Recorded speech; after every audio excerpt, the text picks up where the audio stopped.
Hello, everybody.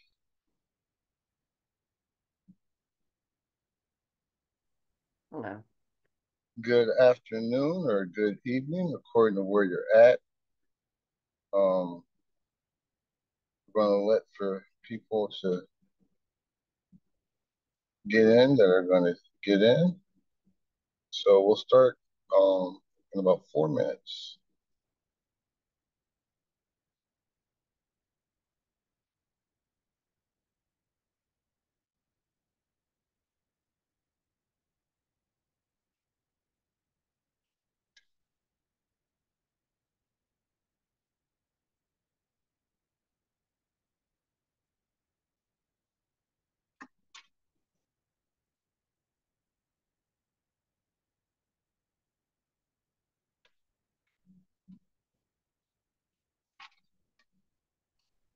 Okay, I was muted. How are you?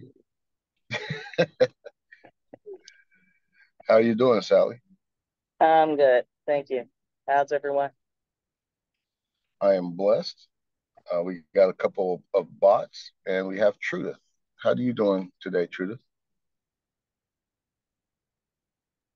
I'm doing well, thank you. So, Trudith, I know Sally. Sally and I go way back. She's actually the CFO of the BNIC Network. Um, and so, tell us a little bit about you, and do you own any real estate, and do you have any experience with real estate investing? Okay, so actually on the call right now, or on this call, it's my husband and myself. My husband's name is Eric. Good evening, sir. Hey, hey, Eric, how are you doing? I'm doing great. How about yourself? Man, I'm blessed. Right. So yes, to answer your question, we do have experience in real estate. We actually came across your information from our son, who is also Eric, and he's been on several of your webinar calls that are on Sunday. Um, in reference to in reference to our experience, we've been in real estate since 1995, and we have owned several properties. We've renovated properties, we've flipped properties, we've rented properties. So we've done quite a number of things. Okay. And where are you guys currently located? In Atlanta, In Atlanta. Okay. Have you guys owned property in the Atlanta market? not in Atlanta, but in Augusta. But we live outside of Atlanta, so we own our home. We've owned property in Augusta. We've owned property before in other states, such in Stone Mountain, which is also outside of Atlanta. Um, and we've owned in Pennsylvania and Delaware. Okay. And so with each of these webinars, And I kind Texas. of I kind of tailor it to people's experience, what they've know and don't know. And so, given that you guys have a lot of experience when it comes to owning investment real estate, and you've owned as out-of-state investors, correct? Correct. And so I will tailor tonight's webinar around that, um, rather than bore you to death with stuff that you already know. Okay, sounds good. Thank you. Thank you. You're welcome. Welcome. So with your out-of-state um, investing, did you guys have a property manager locally, or did you guys manage the property remotely? We definitely had a property manager. We had enough experience in managing them remotely when we were younger to know that having a property manager in the area creates less of a headache for us personally and frees up our time. Mhm. And so it's interesting because you'll have people who say, well, I'm just going to do the property management myself. I'm not going to pay anybody 10% of the rent just to collect rent, right? And as you get older and a little wiser, you find that your time is more valuable, Mm-hmm. and then you just incorporate the property management cost into an operating cost, um, and you may or may not adjust the rent to compensate for it, but it frees up your times, and according to where you're at and what you're doing, it can free it up significantly. And Absolutely. as you grow your portfolio, it's a necessity, unless you want to be a property manager, right? Absolutely. That's right. So when you were buying out of state, how did you source your properties? How did you find them? We've done everything from foreclosure and HUD lists to using a realtor and also using mailers, flyers for people who were in foreclosure or in default of their loans. Okay.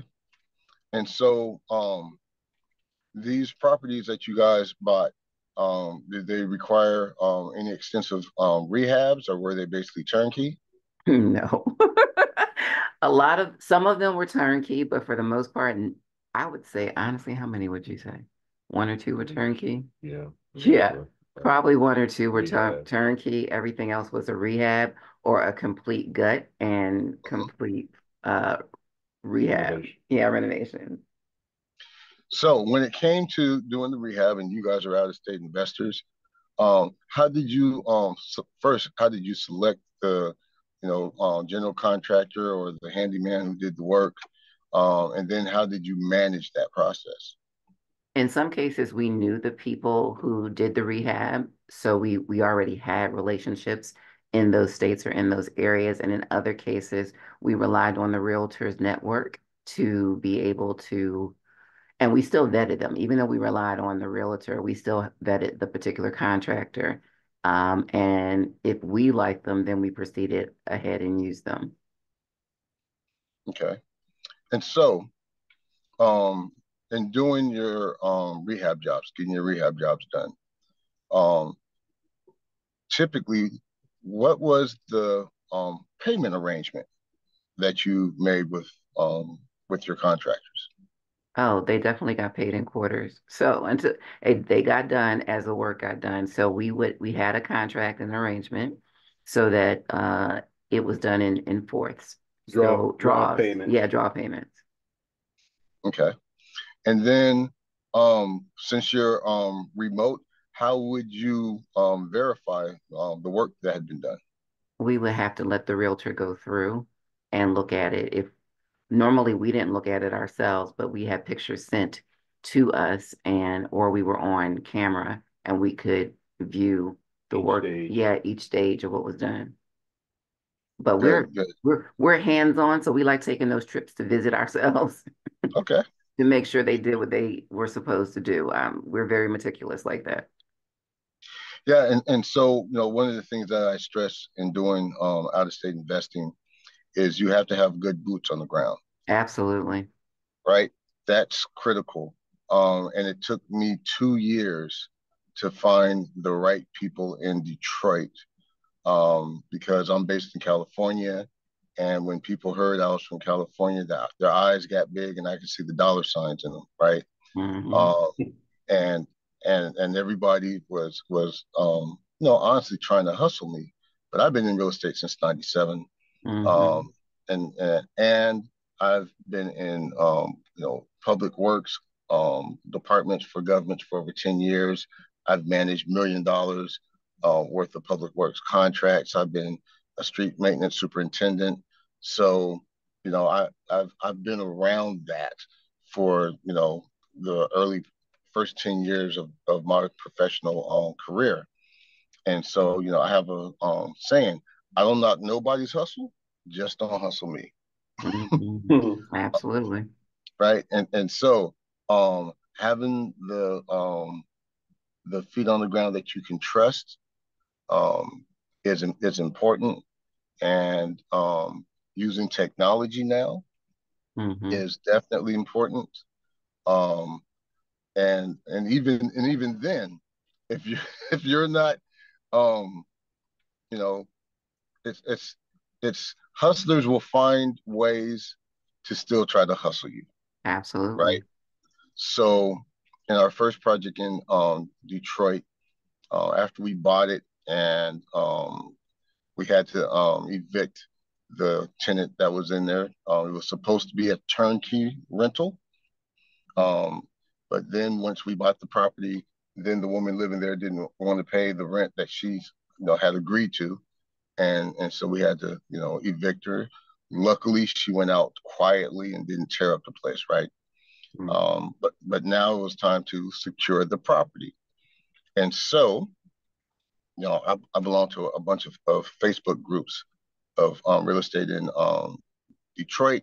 I've been in those groups for years, and so there was a young black guy that I decided to give him a chance, and so all he had to do was board up the windows from the inside, um, and secure the front and back door, and remove the water heater and the furnace, and put them in storage. Try to keep them in storage.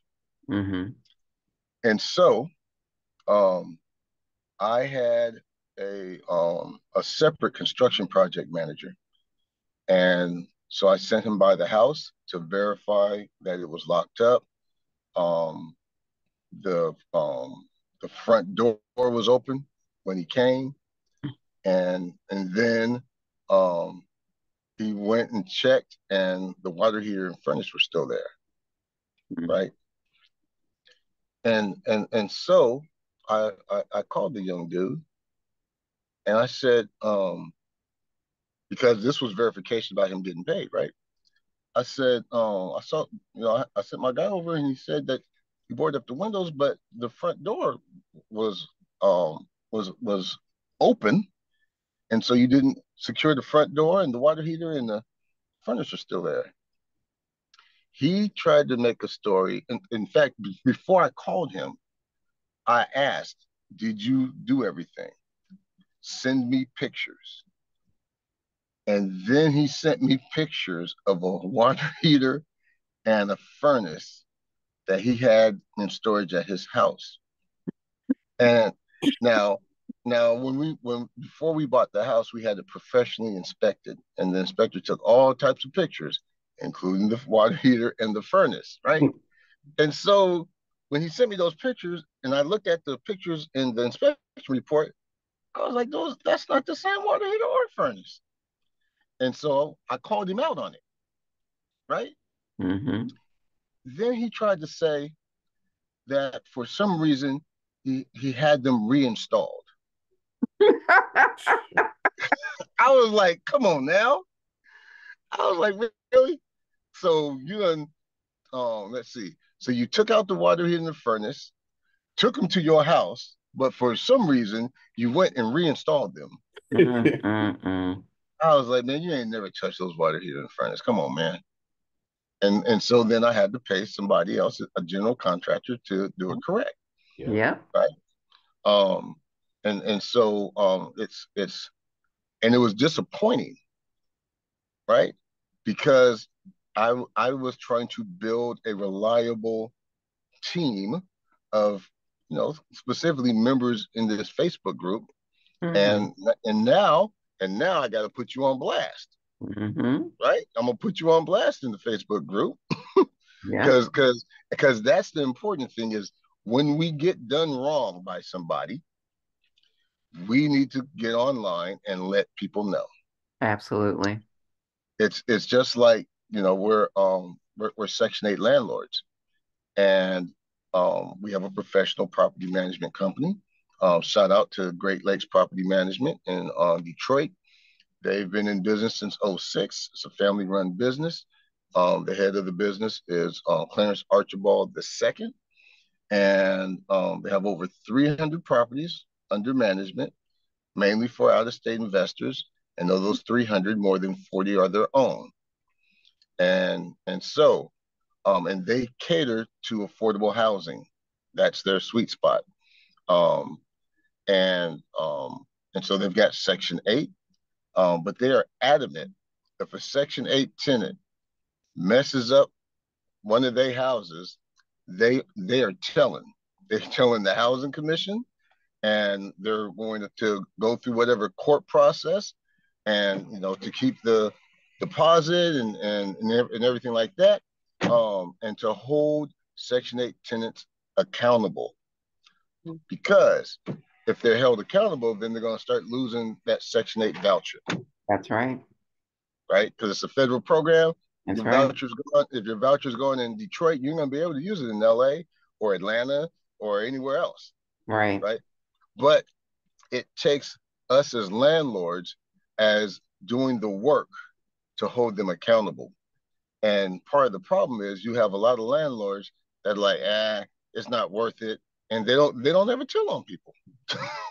Yeah, I think it actually has to do with the housing authority too. I mean, we've had experience with Section 8, and the housing authority was just horrible, and they were on the side of the tenant in some Wow. cases, and it was, even though the tenant was dead to rights wrong, but they still were on the side of the tenant. Really interesting. Yeah. Um, I think it just okay. depends on the housing authority. It just depends on the housing authority and the housing authority representative for that tenant, or what's that person called? Like The the person, Caseworker. yeah, their caseworker. Yeah. Mm-hmm. Yeah. Amen. Amen. Well, so the interesting thing in Detroit is that there are multiple housing authorities that cover the city of Detroit. So it's not just the city of Detroit's housing commission is not the only housing authority that has Section 8 vouchers. There's actually like 3 or 4 different um, housing authorities in the area that issue Section 8 vouchers for people to live in the city of Detroit. And so I don't know if maybe it's because of competition that it's a little bit different. Our property manager is like, hey, there are 2 housing commissions that I will not deal with under any circumstance. We don't take their vouchers, right? Wow. Yeah, yeah, and and but by the same token, I've had nothing but good experiences with the Detroit Housing Commission, and I think it's the Livonia. I think that may be the other one. Um, and the people that I've talked to, they've given me great information. They've been extremely helpful. We have our tenant that's been in there since November, and it's been like smooth selling. It's let's just say it's been the way it's supposed to be, right?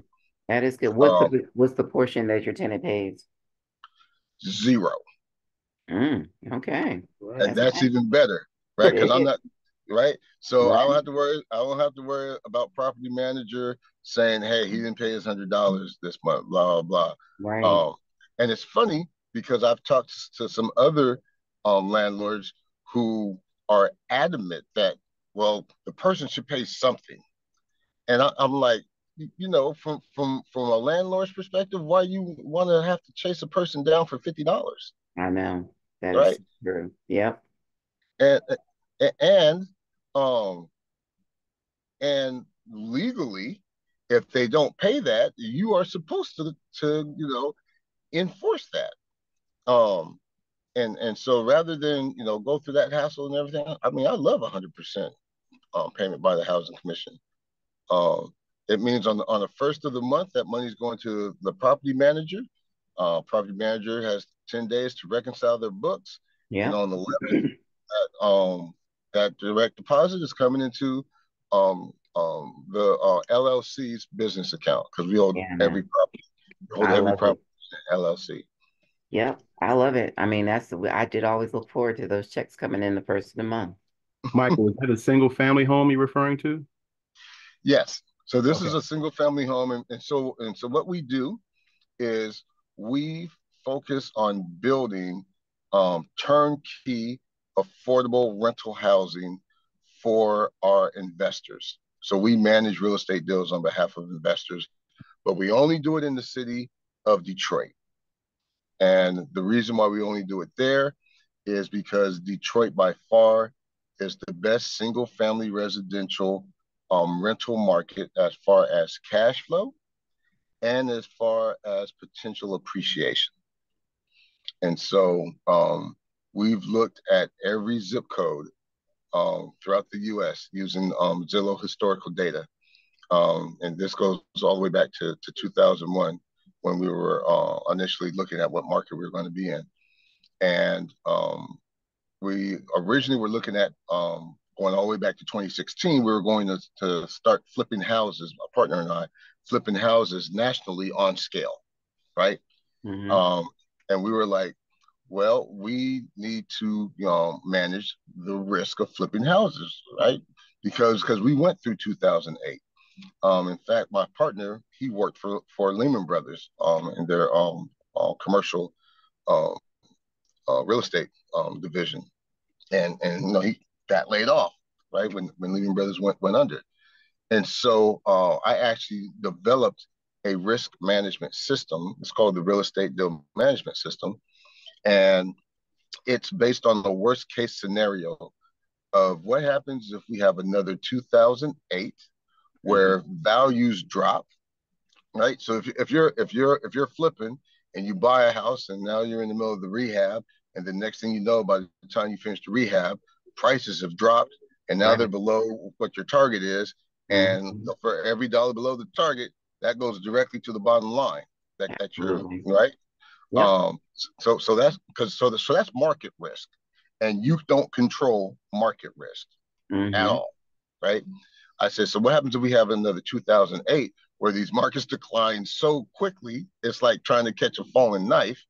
And at the same time, we have another 9/11 Mm-hmm. where the credit markets freeze up, right? So if you're flipping houses and you're using hard money, Mm-hmm. hard money loans, Right. typically 6 months to 2 years, um, and you're expecting to be able to just flip it and pay it off, but now you can't flip it because the market has gone down on you, and now you got to hold it and try to rent it, but you can't refinance out of the hard loan, the Mm-hmm. hard right, the hard money loan. And so at best, you have to renegotiate with the hard money lender, um, and you may have to continue to pay those hard money rates while you're renting. Yes. I said, so those are the two worst cases. So what's the best cash flowing markets in the United States? And we use the rent to price ratio, right? The monthly rent divided by the purchase price. It basically says it tells you how much cash a property is generating for every dollar that you put in.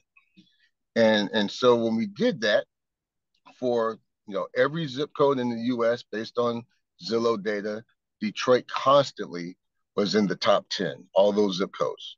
Okay, all right. And then when we dug a little deeper, there were very specific zip codes in Detroit that had rent to price ratios over 2%. And if you go on to bigger pockets and you listen to any of their quote unquote rules for buying, buy, and hold property, they always talk about the 1% rule, right? That your rent to price ratio should be at least 1%. Well, in Detroit, these were over 2%. And so we're like, okay, great rental market. Then we looked at, well, we are flipping houses, so we want to have properties in areas where they're appreciating. And so we looked at, over the last 12 months, what's been the year-on-year price increase, and looked at every zip code. And this was in 2021, and we look at it every quarter now. And Detroit is constantly in the top appreciating markets when you look at it by zip code. And we were like, wow, that's the perfect market for what we're looking at doing, right? Now it was just like, okay, now we just have to find a good team. Took us 2 years. Now we have to do our proof of concept. do one house, use the system to find the house and to manage the property. And every almost every issue that you can imagine running into, we ran into, and the risk management system did its job. Okay. At first, I identified some risks when we were looking at purchasing it. Because in addition to it being a set of algorithms where you put in the zip code, you put in the average rent, you put in the rehab and how many months, and then it's going to give you the maximum purchase price. And once you verify what you're purchasing it for, it's going to say deal or no deal. Takes all the emotion out of it, right? It's either green for deal or red for no deal. And if it's red for no deal, it means you need to renegotiate the terms. And if you can't renegotiate the terms, you move on to the next one. If it's green, now we need to verify our assumptions. That means we're going to send somebody out in the field, and we're going to go take pictures and videos inside the house. We're going to take pictures and videos outside the house. We're also going to take pictures and videos of the block, and we're going to have the person who's doing it on the ground give us their grading of the neighborhood, A through F. And we don't invest in D and F areas, neighborhoods. Okay. In fact, our philosophy is we invest in C-class neighborhoods by building B-class properties in order to attain and retain A-class Section 8 tenants. Oh, interesting. Okay. Yeah, very specific strategy. If you build a superior product in a C-class neighborhood and you give the incentive to someone with a Section 8 voucher to keep your house up and not tear it up so that they can get their lease renewed, then they find that valuable. And the way that we do that, for example, this is a 2-bedroom, 1-bath. It's like 700 square foot house. The person we rented to has a 1-bedroom voucher. Okay. But we accepted the 1-bedroom voucher at a slightly lower rent rate. We were looking for 900, and the housing commission would only give us 866 because it was 1 bedroom. But we took that because now here the tenant gets an extra bedroom. And so now they value where they are at, and they want to stay there and they want to renew. And so that's just one of the strategies that we learned from the property management company. That is good. Right? Yeah, exactly. And so on this one property though, we bought it from a wholesaler. Originally it was supposed to be $45,000 turnkey rental property, person paying $800 per month. And the first thing that was a red flag is they wanted a non-refundable earnest money deposit. Yeah, I hate those.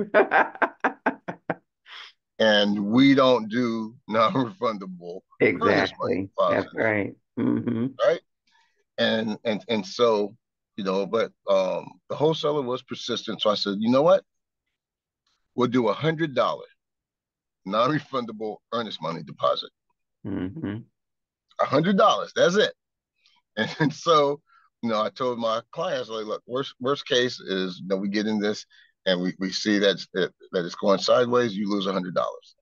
I said, best case is you get a turnkey rental property for $4,500, which is great. And so we put the $100 down, and then we started doing our due diligence. And so I was like talking to the tenant, because the wholesaler is like, yeah, the tenant is going to wants to be here for as long as they can, so they'll sign a new lease and blah blah. So I talked to the tenant, yeah, we're thinking about buying the property, and we want to see if you're going to be open to signing a new 1-year lease. Oh, really? Because right now I'm month to month, and in a couple of months I'm thinking about moving. Okay, so red flag number one. Well, who pays the gas and electricity? Well, it's in the owner's name, but I pay it. Okay, who pays the water? Who pays the water bill? Oh, the owner pays the water bill. All right. So now I talked to the owner. I said, so who pays the gas and electric? Well, it's in my name, but the tenant pays. All right, boom, that checks out. Who pays the water? Oh, tenant pays the water. So tenant saying owner pays the water, owner saying tenant pays the water. You know what that means? No one's Nobody's paying the water. And, right? And but yet the tenant got water. Oh, Yeah. we got an illegal water connection. Right?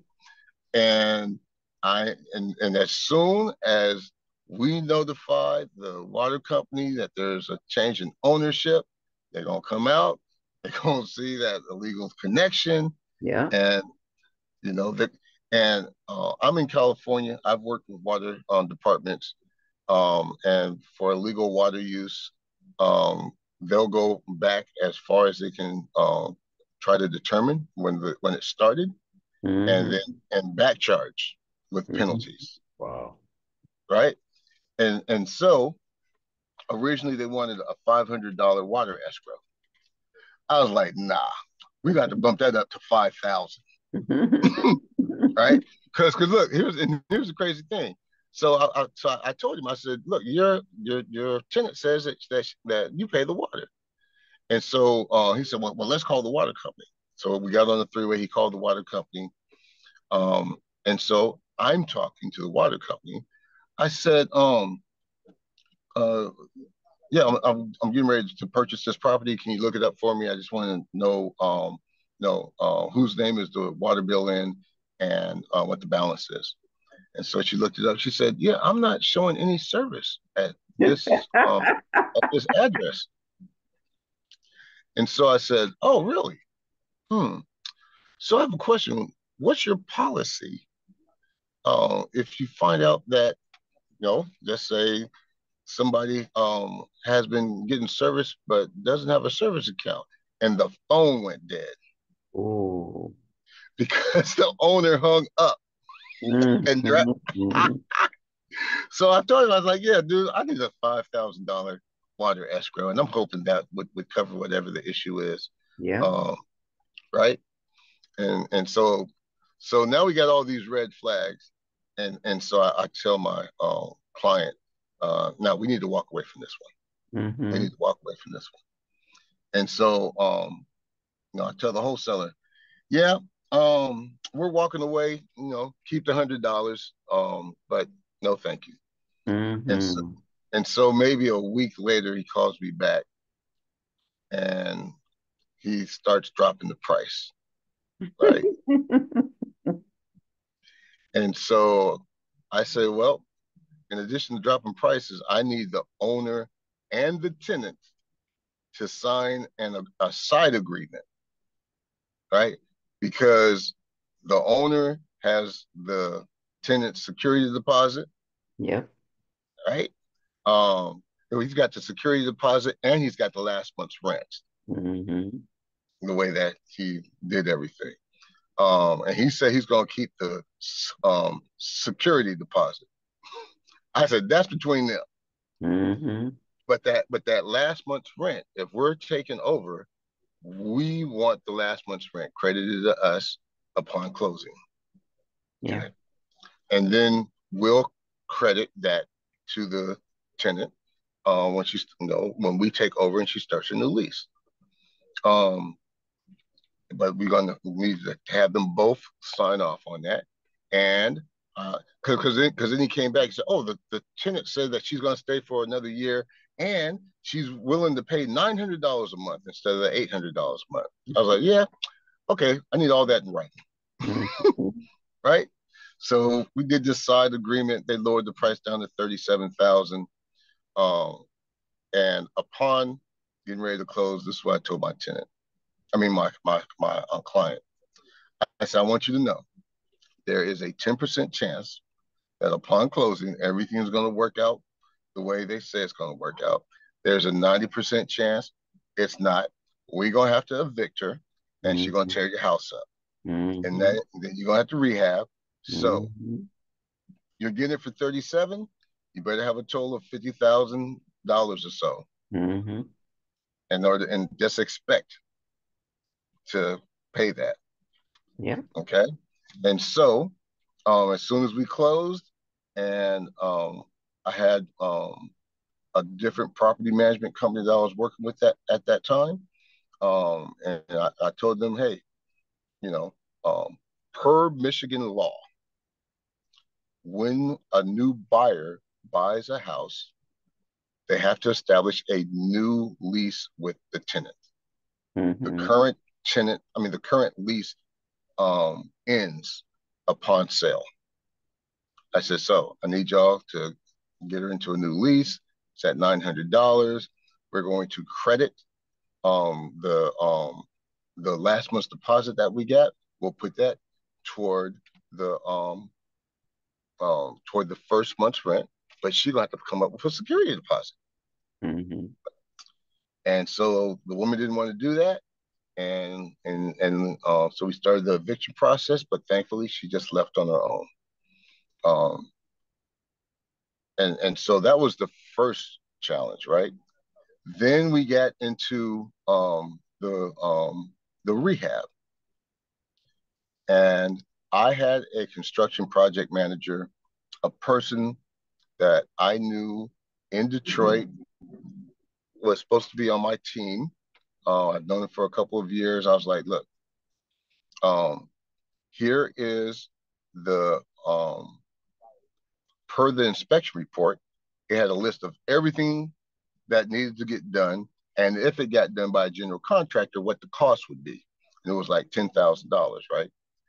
I was like, so take that, develop a scope of work based on what do we need to do to turn this into a rental property that will pass Section 8 inspection. Everything does not have to be done by a general contractor. We talk about painting and we talk about flooring. Those are the main things. Other than that, it's just handyman work. Now, he's supposed to be on the same team as me. He came back with a scope of work of $12,000. I was like, how is it possible that your scope of work can be more than what the inspector priced it at using general contractor rates? Well, come to find out, he was planning to give his buddy, who's a general contractor, the job. I was like, dude, come on, we're supposed to be on the same team, right? And so I wind up having to fire him. I wind up having to fire the first property management company, because when they heard that, so I wind up taking over, developing the scope of work, and then putting it out to bid online. When they heard that I put the bid out online and I asked them to bid, they wanted to charge me $300 for their bid.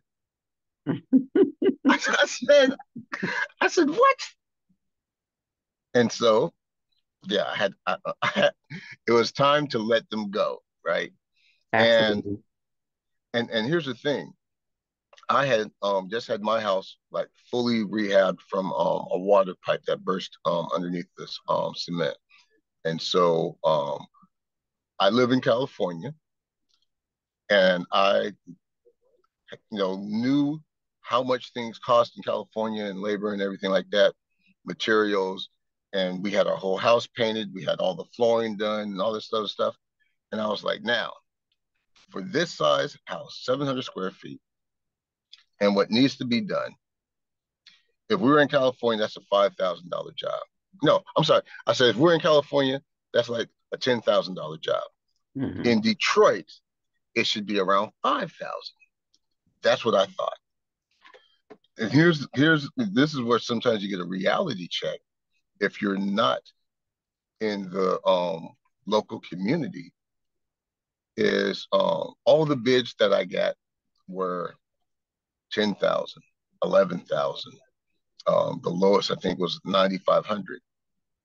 And I was like, why are these bids so high? And then I understood that it had to do with the labor. So there was so much work going on with so little skilled labor that it was a supply and demand issue. There was more demand than there was supply, so therefore the labor was able to ask for higher pricing because there are so many jobs. Right. And so that was a reality check, right? And so I was like, okay, so I got to take that into consideration. And so luckily then, I turned to Clarence because his company is a full real estate company. They have the real estate brokerage, they have the construction company, and then they have the property management. And so he came Michael, in. quick Yeah. question. Sorry. Do you buy one property at a time, or are you in is this like a group that buys the properties together? Syndicate. Syndicate. Yeah. So this is one. So it's currently one property at a time, and it's one LLC for every property. And during the escrow process, we create an LLC. It's the name of the address, and it's a Wyoming LLC. Now, nothing stops that LLC from having multiple members. Okay, because it's the LLC that buys the property, that has the the title insurance policy issued to it, enters into agreement with the property manager, with the housing authority. Everything is done with the face of the LLC. But the LLC can be either single member or it could be multiple members. Right now, with this first property, it was just a single member. But we are going forward, going to allow people to either come with their own group of people or to participate probably in $5,000 increments where they can be part of an LLC.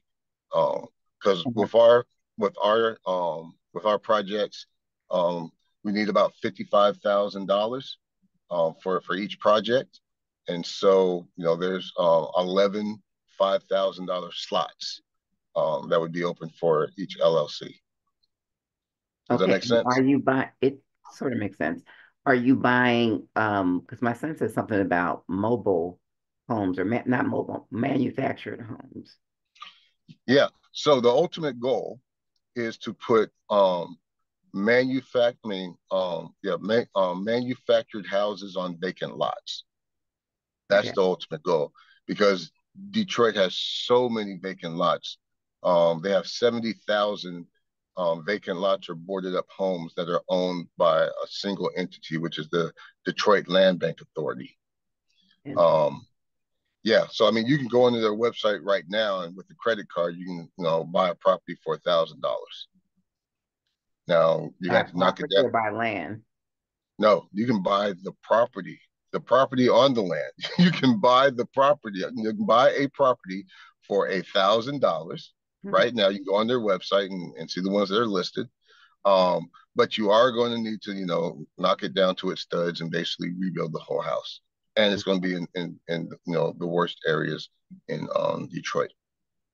All right. So right now you're buying regular single family homes and turnkey or rehabbing them and putting Section 8 tenants in them. Correct. We are creating turnkey affordable housing, preferably Section 8 occupied, but putting tenants in them. So we buy distressed, rehab, put a tenant in it. That creates the turnkey rental property.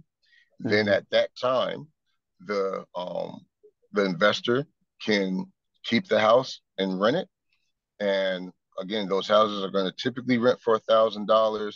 They're going to generate around $7,500 a year in net operating income, and they're going to produce a 15% ROI or a 15% cap rate. Okay, so are you a, so we wanted to get involved in this currently. Do we have to partner or can we just do this individually? Are you finding the properties or can we just go into the Detroit market? I mean, exactly what are you doing?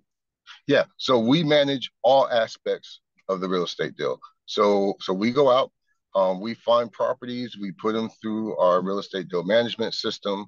Out of 100 properties, we may only get 4 or 5 that are green and say deal. And so we'll look at the best ones, we'll present them to you, and then if you say okay, and we generally ask for 2 or 3 that you like, because then we'll go simultaneously and send people out to do the pre-purchase verification, as far as taking the pictures, the video, rating the neighborhood, and so then we'll solidify what our numbers are as far as an offer. And then if you decide, okay, well, I want to make an offer on this one and this one, because again, we recommend doing things simultaneously. And for our earnest money deposit, we recommend no more than $1,000 refundable money deposit. And then we'll submit the offer on your behalf. Once it's accepted, we'll have a certified inspector go and perform the inspection, give us the inspection report. Then we'll compare the inspection report and the things that need to be repaired against our original estimate. We'll update our estimate. And then if the system still says green, hey, then it's time to move forward. If it says red, then we either renegotiate the terms of the purchase, or we fall out of escrow saying that the property did not pass inspection, and then you get your earnest money back. And the only thing that you're out of is the $75 to have our people take pictures, and around $500 for the inspection. Okay. But And yeah, are you using wholesalers or realtors? And what's your percentage for doing what you do? sure. So we use a plethora of different sources. Again, there are so many, literally, and I'm not exaggerating, there are thousands of houses that meet our general criteria. And so this is why we created our system, to where we can dump hundreds per day through our system, and then it just immediately and quickly weeds them out, right? And allowing us to focus on those that we get green. And so we make most of our money on the back end, but we do have to cover our costs. So we charge 2% on the purchase price that's paid through escrow. We charge 2% of the rehab costs. We charge, if you decide to sell it through our network, we will charge 2 to 4% on the sale. But then, like I said, we make our money on the back end, whether you rent it or whether you flip it and sell it. We give all of our clients a preferred 10% ROI, which means of the profit, you get 100% of the profit up to 10% of your investment. So if you invest $50,000, you're going to get the first $5,000 worth of profit. Everything after that is then split 50-50. And so our target is that once we produce the turnkey rental property with the tenant in it, and it's a performing asset, that we are able to sell that property for $75,000. And that's to someone within our network. And so if we sell it for 75,000, and I'm just going to use the even numbers here. We sell it for 75, you are in for 50, so that's a $25,000 profit. You keep the first 5,000, so now we got 20,000 to split. We get 10, you get another 10, so you wind up getting a total of 15,000 off of your $50,000 investment. And so that's a 30% cash on cash ROI. And that process takes around 6 months from the end of close to the time that we sell the property. And when we sell the property to someone within our network, we don't actually sell the property, we sell the LLC. So we're selling paper. And so we're able to sell paper in, hours or days versus going through another escrow. You're talking about a couple of weeks.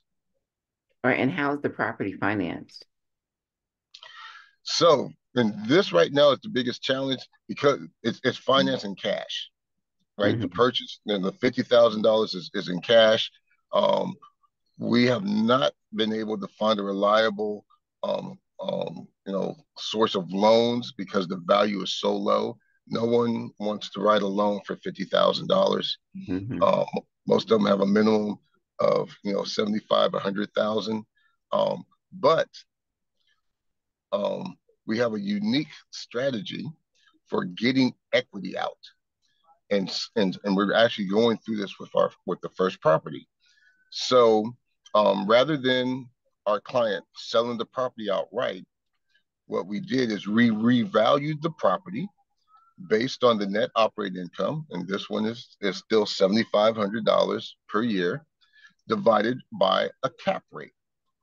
And so we're in Southern California, where the average cap rate for residential is about 4 to 5%. And so we said, you know what? We believe that if we price this property using a 9% cap rate, investors would be extremely happy because they're getting, twice the cap rate they are in Southern California. So when you take the $7,500 NOI and you divide it by a 9% cap rate, it says that the property is valued now at $84,000. And so we then say, well, we're going to sell 90% of the LLC. 90% of 84,000 is roughly $75,000. And so it does a couple of things. When we sell $75,000 worth of equity, now the original investor gets their profit because they've sold, but they've sold 90% instead of selling 100%. They get to retain 10%, so they still get 10% of the net operating income on a quarterly basis, plus they get 10% of any future profit from the sale of the property. And they retain 100% control of the property. So it's like a poor man's syndication. And so we're going through this right now. We used a crowdfunding platform. I'm trying to remember the name of it.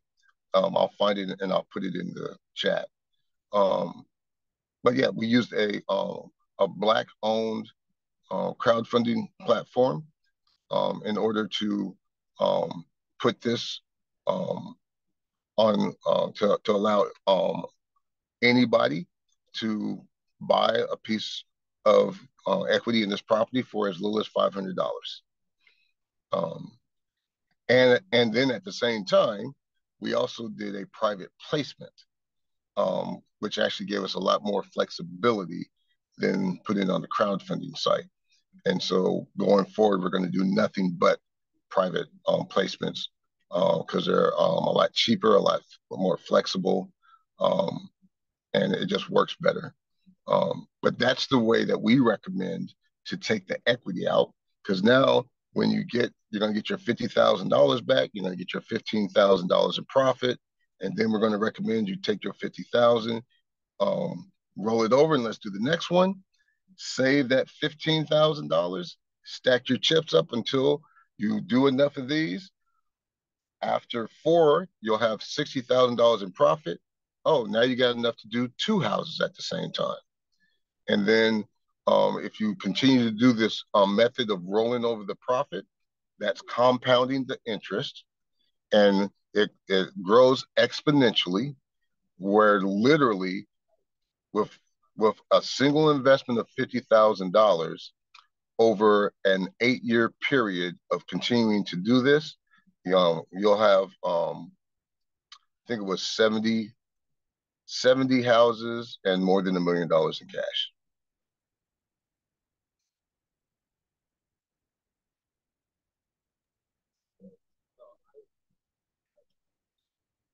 Are you able to hear me? Yes, I heard Okay. you. Thank you. Sure. But yeah, I mean, when you're ready to look and see exactly how this process works, we just set up a one-on-one Zoom meeting, and then I walk you through the process. One of the important things to understand is we never control your money. We recommend that you put it into a bluevine.com banking account. It's an online fintech company. You have control over the account.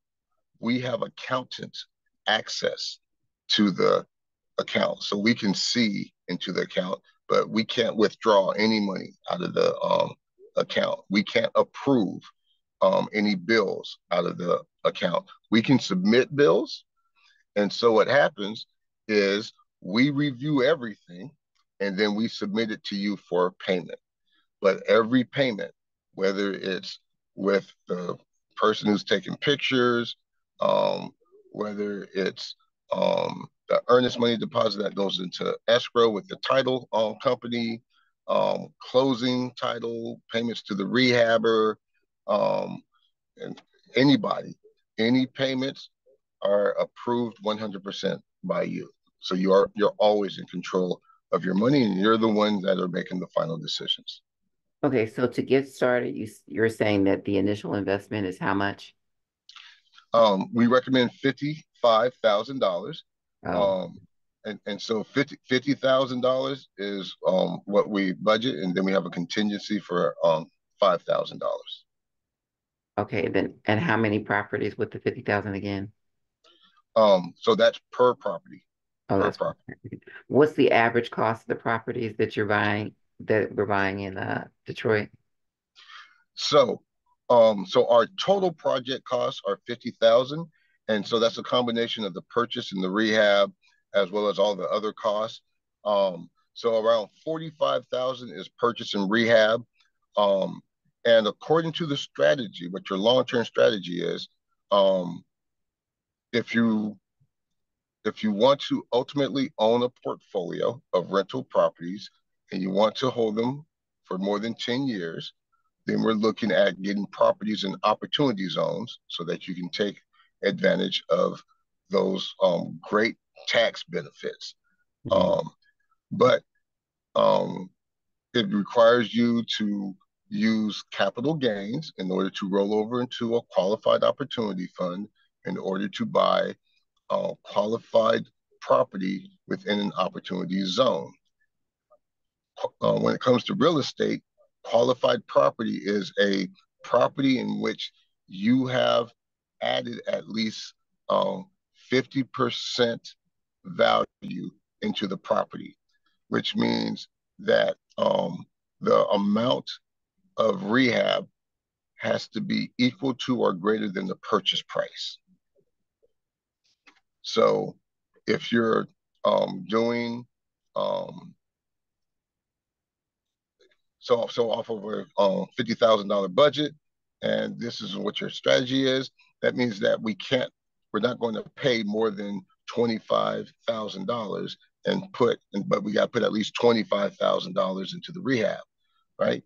So realistically, in those scenarios, we're not going to spend more than $20,000.